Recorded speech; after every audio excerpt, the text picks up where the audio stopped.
오늘은 성경 본문 에베소서 6장 1절에서 9절까지의 말씀을 가지고 관계의 질서라는 제목으로 여러분들과 하나님의 말씀을 함께 나누기를 원합니다. 복음적인 삶이라는 것은 대단하거나 거창한 삶을 말하지 않습니다. 복음적인 삶은 매사에 하나님의 말씀에 순종하며 그분의 뜻을 따라 덕을 이루는 삶을 말합니다.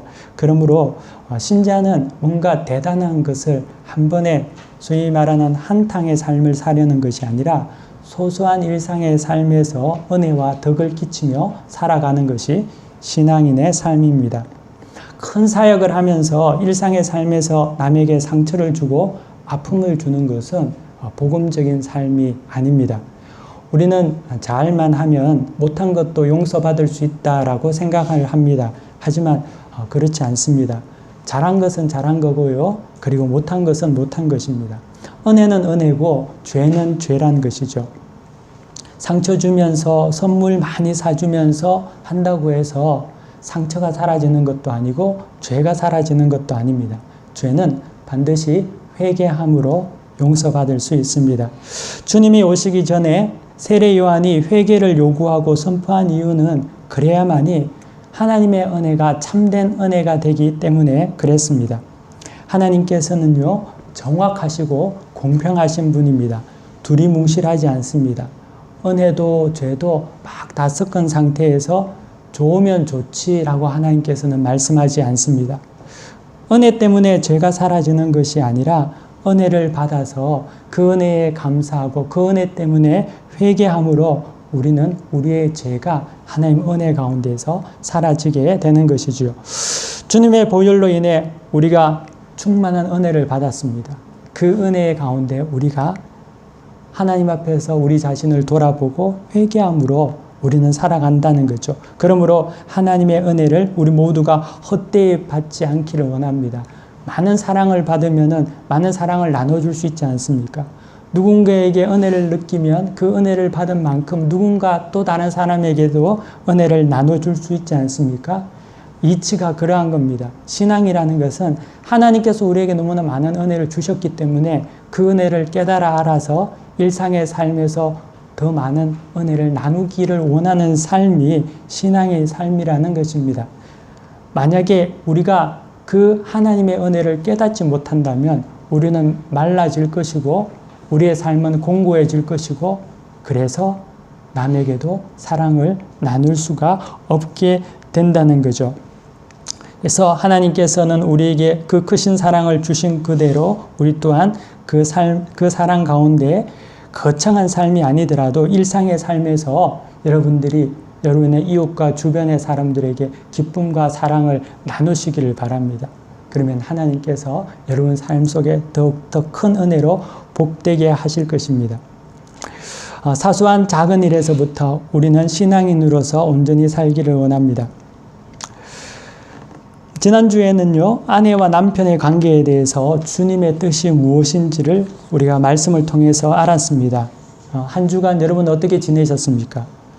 그 말씀에 근거해서 순종하며 살았습니까? 아니면 그렇지 못하셨습니까? 하나님의 말씀을 통해서 여러분들이 붙잡고 사시기를 바랍니다. 그러면 삶이 변화됩니다. 힘들더라도 순종할 때 역사가 일어납니다. 안 된다라고 생각하시면 안 됩니다. 마귀의 음성입니다. 나는 그 사람 사랑할 수 없어. 나는 그 사람 용서 못해. 그거 사단의 음성입니다. 나는 못하지만 성령께서 우리 가운데 도와주십니다. 믿음으로 사는 겁니다. 그래서 할 수 있습니다. 이 믿음으로 우리는 살아갑니다. 하나님은 그 믿음 가운데 그분의 실제를 보여주십니다. 그래서 우리는 그것을 간증이라고 말합니다. 하나님께서 도와주십니다. 그랬으니까 우리가 생각 없이 그냥 경전을 외우듯이 신앙생활을 하는 것이 아니라 그것은 정말 아무 소용없는 것이고요. 오직 끼어서 하나님의 말씀에 순종하고 들을 때만이 내 삶의 변화가 이루어지고 성령의 역사가 있습니다. 이 진리를 여러분들이 깨달아 하시기를 바랍니다. 아주 가끔 저는 집에 벨을 눌러도 문을 안 열어줄 때가 있습니다. 분명히 어디 나간다는 소식을 이야기를 듣지 못했는데 문을 안 열어줄 때가 있습니다. 그래서 문 밖에서 기다리는데요. 한 1분이 한 10분 같이 느껴질 때가 많습니다. 그래서 마침내 문을 열어줘서 들어가 보면은요. 집안에 대청소를 하고 있습니다. 진공청소기를 막 돌리고 시끄럽습니다. 아니면 화장실에서 씻고 있습니다. 그래서 별소리를 못 들은 것이지요. 주님께서 문 밖에서 두드리신다고 하지 않습니까? 아무리 주님께서 두드려도 내가 못 들으면 주님은 들어오지 못하신다는 거죠. 여러분, 정말 기다렸던 우편물을 혹시 집에서 애타며 기다려 본 적이 있습니까? 그러면은 우체부 아저씨, 집배원 아저씨, 택배 아저씨가 오는 것을 얼마나 주의 깊게 기울이고 또 발자국 소리만 나도 혹시나 해서 나가보지 않습니까? 복음도 마찬가지라는 겁니다. 주의하지 않으면은, 사모하지 않으면 사단이 길가에 뿌린 씨앗을 먹듯이 휙 하고 가져가 버립니다. 그렇기 때문에 우리는 그 하나님의 말씀을 주의하고 말씀 가운데 내 자신을 늘 성찰해야 한다는 거죠. 오늘 말씀을 통해서도 여러분들이 주의해서 들으시기를 바랍니다. 이곳에서 말씀을 전하는 것은 저의 사상이나 철학이나 생각을 전하는 것이 아니라 성경의 하나님의 말씀을 전달하는 겁니다. 그렇기 때문에 이 하나님의 말씀을 여러분들이 붙잡는 순간 하나님께서 여러분 삶 속에 역사하십니다. 오늘 성경 본문 6장 1절에 보시면은요, 이렇게 말씀하십니다. 자녀들아, 주 안에서 너희 부모에게 순종하라. 이것이 옳으니라. 부모와 자녀의 관계에서도 하나님은 우리에게 순종하라 라고 하십니다. 이유는 부모가 잘나서 순종하라고 말하지 않습니다. 순종의 이유는 성경은 그것이 옳기 때문이다 라고 말합니다. 이것이 하나님의 말씀입니다. 우리는 자꾸 궤변을 만들어서는 안 됩니다. 부모가 나에게 해준 게 없는데, 부모가 나에게 어떻게 했는데, 이 문제 이전에 성경은 자녀에게 부모를 공경하라고 합니다. 그것이 옳다고 진리이신 하나님께서 말씀하고 계십니다. 그러면 어떻게 하면 부모를 공경하는 것입니까? 마태복음 15장 4절에 보면은요, 아버지와 어머니를 비방하는 것은 공경이 아니라고 합니다. 사랑하는 성도 여러분, 부모님을 욕하지 마십시오. 부모님을 비방하지 마십시오. 아빠가 나한테 해준 게 뭐 있는데, 엄마가 뭔데, 이런 말 해서는 안 됩니다. 또한 같은 장 5절에 보니까요, 부모를 복양하지 않고 돌보지 않는 것이 공경하지 않는 거라고 합니다. 여러분, 어릴 때는 그 많은 사랑으로 여러분들이 자라지 않았습니까? 학교 다닐 때 다 학비 부모님께서 장학금 보내주신 것 아닙니까? 그리고 난 이후에 떠났다고 해서 부모를 저버려서는 안 됩니다. 부모를 기억하십시오. 하나님은 그렇게 하라고 하십니다. 구약성경 출애굽기 21장 15절에는 부모를 때리는 자는 사형에 처하고 부모를 저주하는 자도 사형에 처하라고 합니다. 하나님은 부모님의 마음을 가지고 있습니다. 하나님은 부모의 심정을 압니다. 그래서 그렇게 하지 말라고 합니다. 잠언 17장 21절에 보면은요, 미련한 짓을 하면 부모의 근심을 끼치는 자라고 합니다. 사랑하는 성도 여러분, 여러분이 혹이나 여러분들이 잘못된 길에 가서 타락된 삶을 통해서 부모님의 마음을 아프게 하지 마십시오. 하나님께서는 그것을 기뻐하지 않는다는 것입니다. 또 잠언 28장 24절에 보니까요, 부모의 것을 빼앗는 자는 살인자와 한패라고 했습니다. 혹시나 여러분들이 부모님은 무조건 주시는 분이라고 아낌없이 주시는 분이 되어야 한다고 생각한다면 아직까지 미성숙한 겁니다. 여러분, 이제는 여러분들이 부모님을 떠나는 그 순간부터 도리어 바뀌어서 부모님을 섬기는 자가 되어야 됩니다. 하나님을 섬기듯이 부모님을 섬겨야 된다는 거죠. 하나님께서는 부모를 공경하면은 너희에게 준 땅에서 생명이 길게 될 것이라고 약속하시고요. 모든 일에 부모에게 복종하면 이는 주님을 기쁘시게 하는 일이라고 증거하고 계십니다. 그래서 여러분, 우리 모두가 주님을 기쁘시게 하는 자가 되기를 원합니다. 부모 공경은 성경에 보니까요, 반드시 주 안에서라는 대전제가 있습니다. 이 말은 믿지 않는 부모님은 공경하지 말라는 말이 아니라 동일하게 공경하되 주님의 뜻을 저버리지 않도록 하라는 말입니다. 불신 부모님의 말씀을 듣고 하나님을 떠나는 것은 하나님에 대한 공경도 아니고 부모에 대한 공경도 아닙니다. 그러므로 자녀된 자는 부모를 공경하고 또 순종하는 것을 원칙으로 하되 주 안에서 온전히 순종하고 따라야 할 것입니다. 그럼에도 믿지 않는 불신 부모님이라 하더라도 공경해야 합니다. 예수 믿는다고 해서 부모님을 안 믿는다고 해서 공경하지 않는 것, 그것은 잘못된 것이라는 거죠. 또한 부모는요, 내가 낳은 자식이기 때문에 내 마음대로 하면 되지 않습니다. 성경은 동일하게 부모에게도 자녀에 대한 책임을 다하라고 합니다. 부모는 자녀를 노엽게 하지 말아야 하는 의무와 책임이 있습니다. 현세는 자녀를 노엽게 하는 부모가 많다는 것이 참으로 안타깝습니다. 그러면 자녀를 노엽게 하는 것이 무엇일까요? 첫 번째는 편애해서는 안 됩니다. 편애는 받는 자나 못 받는 모든 자에게 사랑이 아닙니다. 그것은 상처입니다. 야곱은 믿음의 조상이었지만 어떻게 보면은 허물 많고 탈 많은 아버지였습니다. 그는 편애하는 아버지였습니다. 그 편애로 말미암아 그 자녀들은 서로 싸우고 죽이려고 하고 원망하는 자녀로 자라났습니다. 자녀가 만약에 이렇게 되기를 원한다면은 여러분들이 편애하시면 됩니다. 하지만 그렇지 않다면 공평해야 합니다. 자녀에 대한 편애는 남편과 또한 아내의 마음을 떠나게 합니다. 이 말이 무엇이냐 하면은 여러분들 여기서 아내도 계시고 남편들도 계실 텐데요. 아내들은 자녀에게 너무 빠져 있으면 남편에게 버림받습니다. 또한 남편들은 또한 자녀에게 너무 빠져 있으면 늙어서 처량하고 외롭게 됩니다. 부부는 하나가 먼저 됨으로 말미암아 자녀를 양육하는 겁니다. 그렇지 않으면 자녀는 바르게 자라지 않습니다. 그러므로 믿음의 가정은 엄마와 아빠가 정말 하나가 되어서 사랑해야 할 때만이 자녀가 온전하게 자라게 될 수 있습니다. 엄마가 자녀에게 잘해준다고 해서 아빠가 자녀에게 잘해준다고 해서 자녀는 온전히 똑바로 자라지 못한다는 거죠. 그러므로 우리는 이 지혜를 가져야 될 줄 믿습니다. 자녀들은 부모의 의지의 대상이 아닙니다. 그들 또한 성경의 질서를 따라서 부모를 떠나 둘이 하나가 되는 길을 갈 것이 분명합니다. 그러므로 하나님께서 내게 맡겨주신 그 시간 동안 부모는 자녀를 온전히 양육하고 모범을 보이는 것입니다. 두 사람이 하나가 되어서 한 모범을 보여줄 때만이 자녀는 온전하게 자라게 됩니다. 그리고 그 삶이 노엽게 하게 하지 않는 그런 것이 된다는 것이죠. 두 번째, 자녀에게 또한 욕이나 저주하지 말라고 성경은 이야기하고 있습니다. 내가 낳은 자식이라고 부모 기분에 따라서 애를 막 어떨 때는 잡기도 하고요. 또 어떨 때는 막 달래기도 하고 마음대로 해서는 안 됩니다. 특별히 부모는 자녀에게 말을 조심해야 합니다. 화난다고 욕하거나 저주하면 안 됩니다.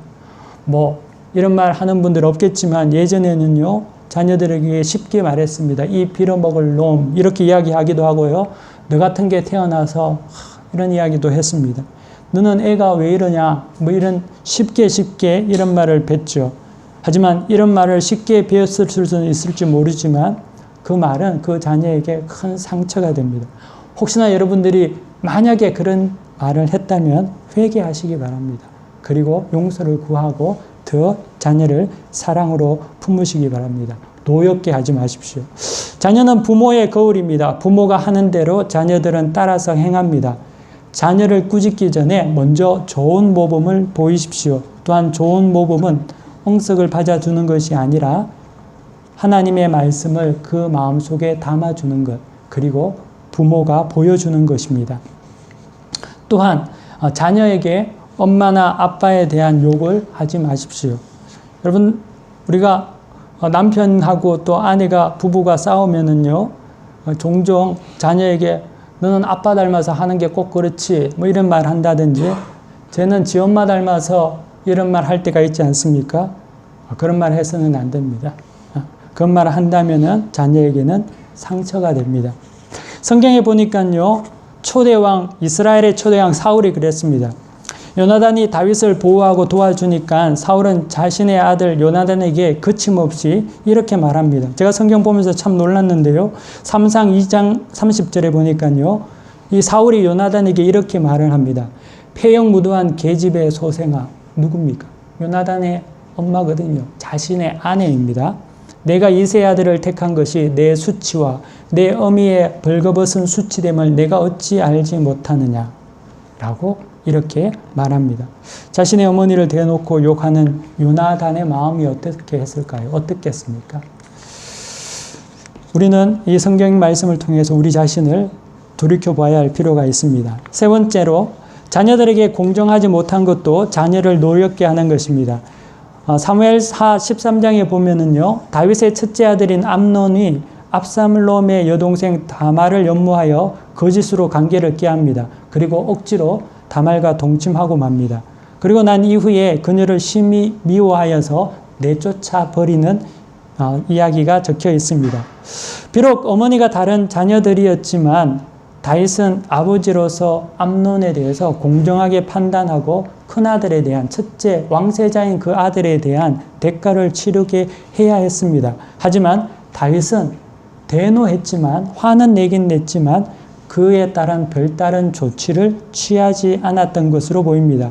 이러한 다윗의 불공정한 조치는 이후에 압살롬이 암논을 살해하는 복수의 비밀을 주게 되고요.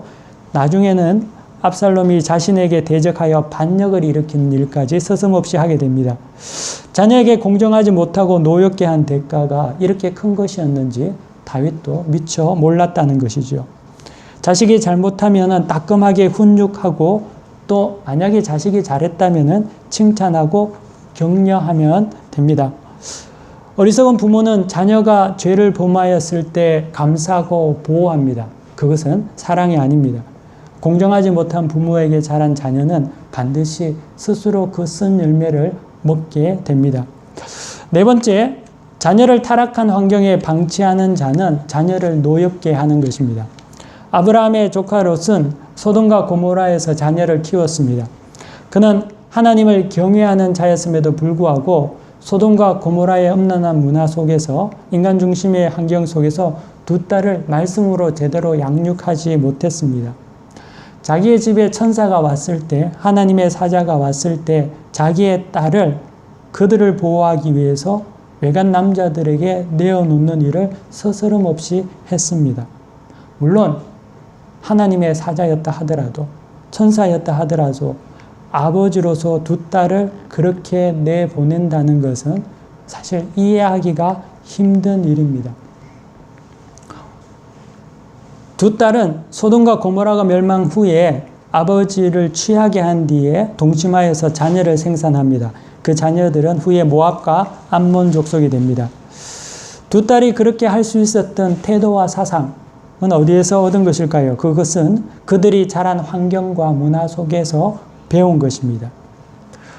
자녀를 신앙 안에서 자라게 하지 않고 세상 속에 방치하며 살게 하면 자녀는 반드시 세상을 따르게 되어 있습니다.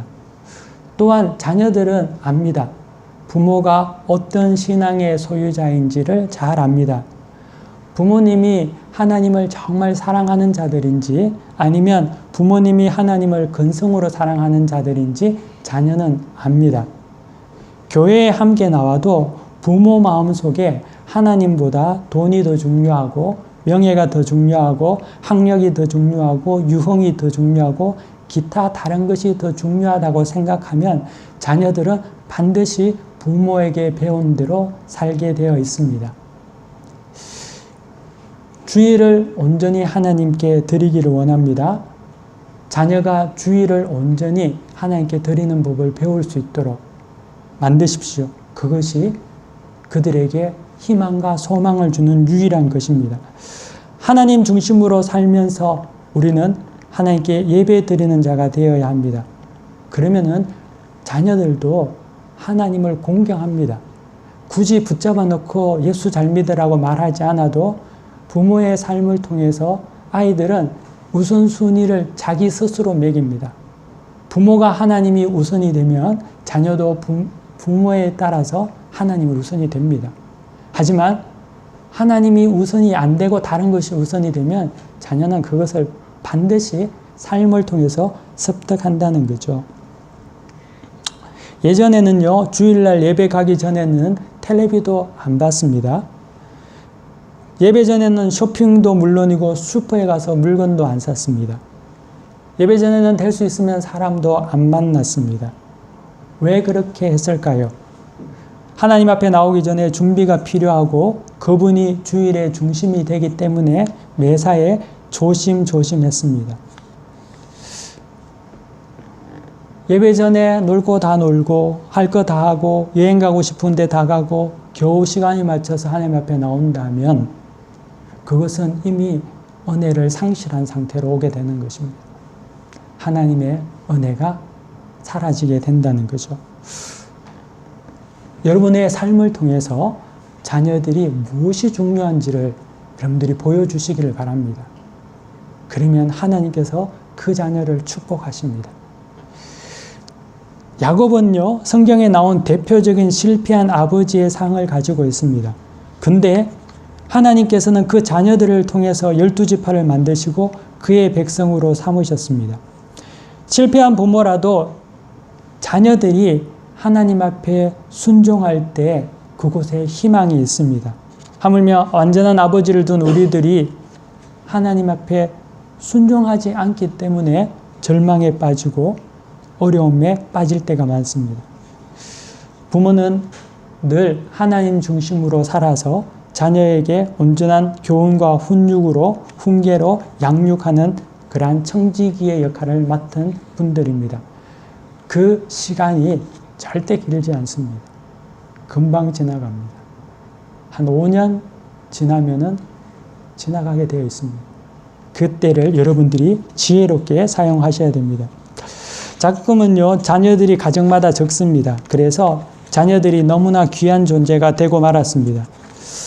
그래서 하나님께서는요, 그 독생자 예수 그리스도 하나뿐인 외아들을 우리를 위해서 희생케 하심으로 혼자 독자 자녀를 어떻게 키우는 것인지를 하나님께서 직접 우리에게 보여주셨습니다.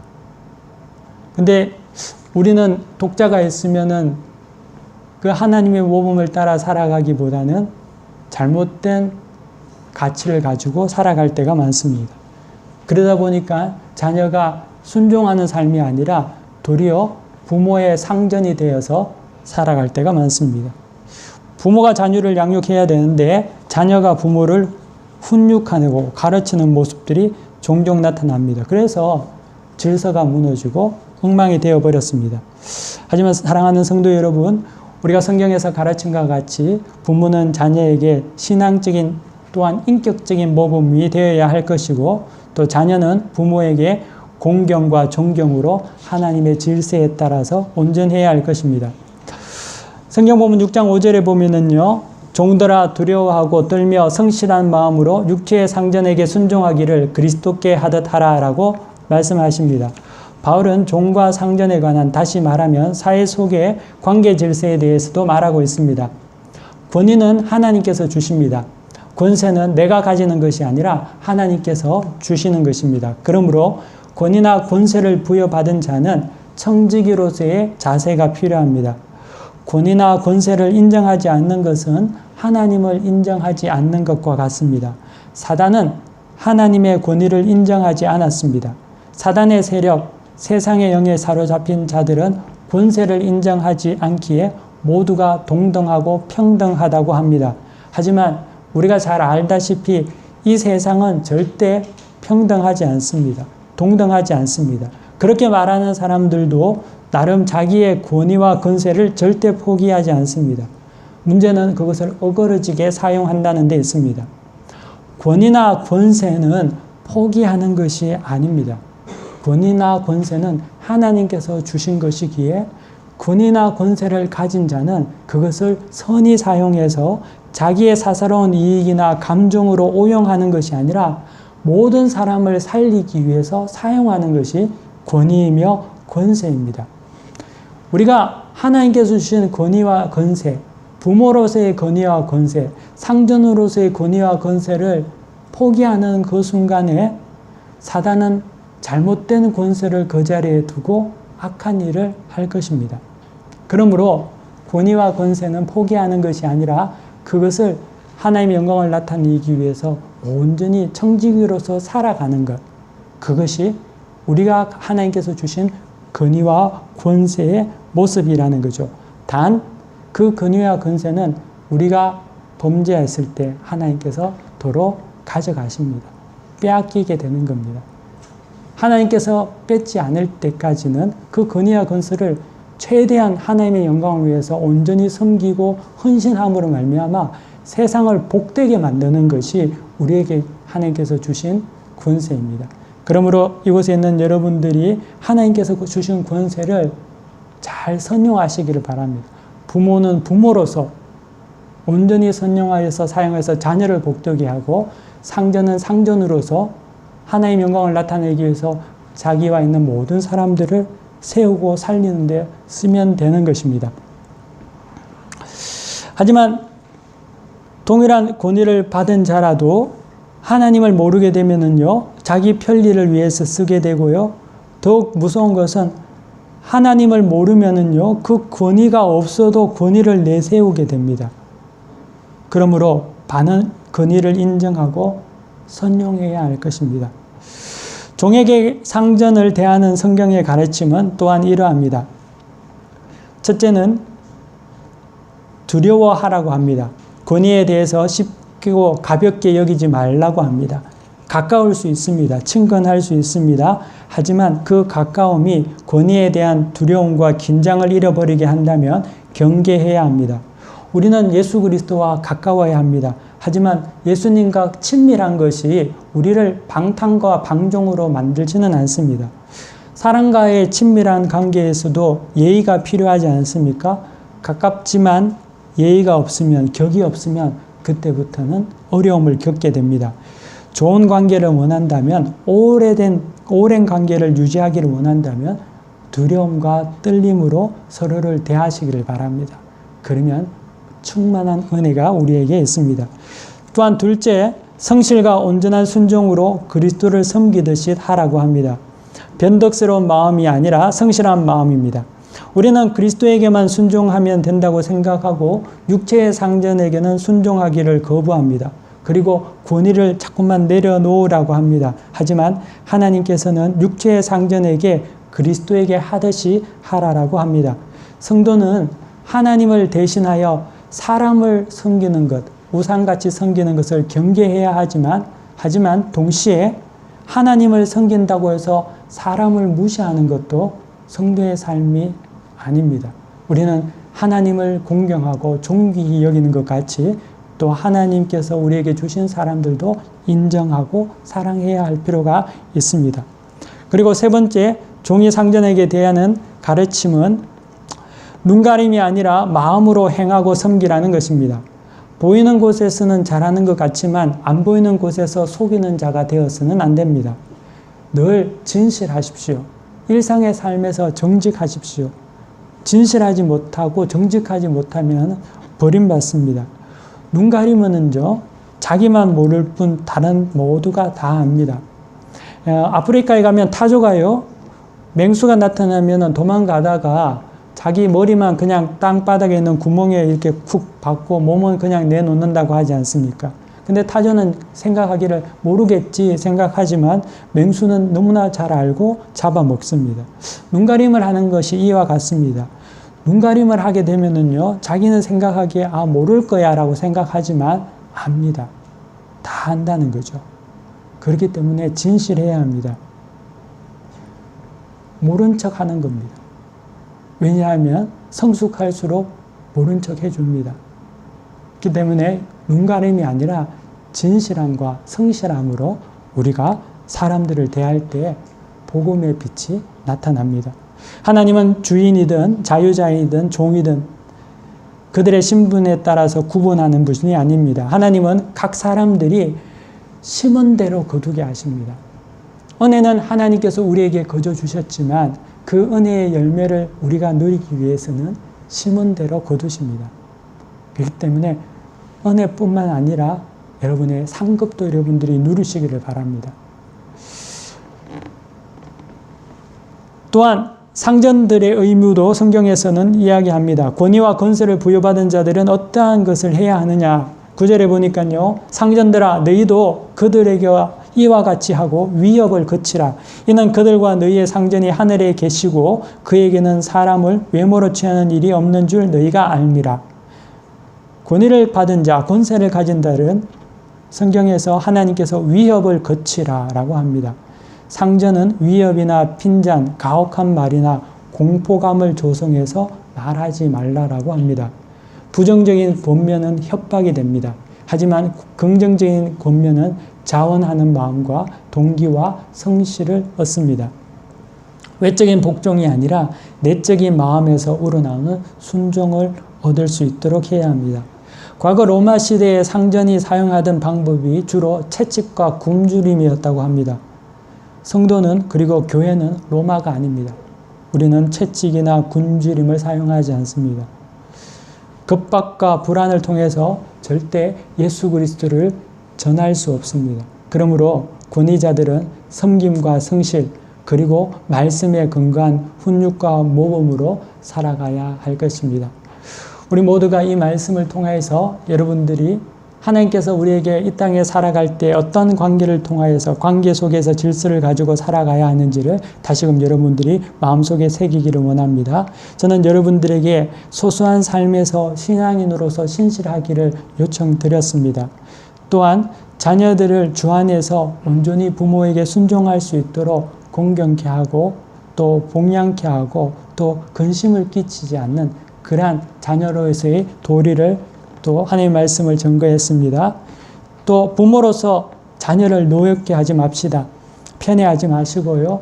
자녀에게 욕하지 마시고 자녀를 무시하거나 저주하지 마시고 또 자녀들을 공정하게 대하십시오. 그리고 특별히 타락한 이 시대의 문화 속에서 자녀들을 방치하지 마시기를 바랍니다. 또한 종과 상전에서 성경은 우리에게 낮은 곳에 있는 자들은 두려움과 경외로 그리고 성실과 온전함으로 눈가림이 아닌 진실함으로 성경은 우리에게 살라고 하십니다. 또한 상전된 자들은 위협을 그치고 외적인 복종이 아닌 마음으로 순종할 수 있도록 더 섬기라고 성경은 우리에게 말씀하고 계십니다.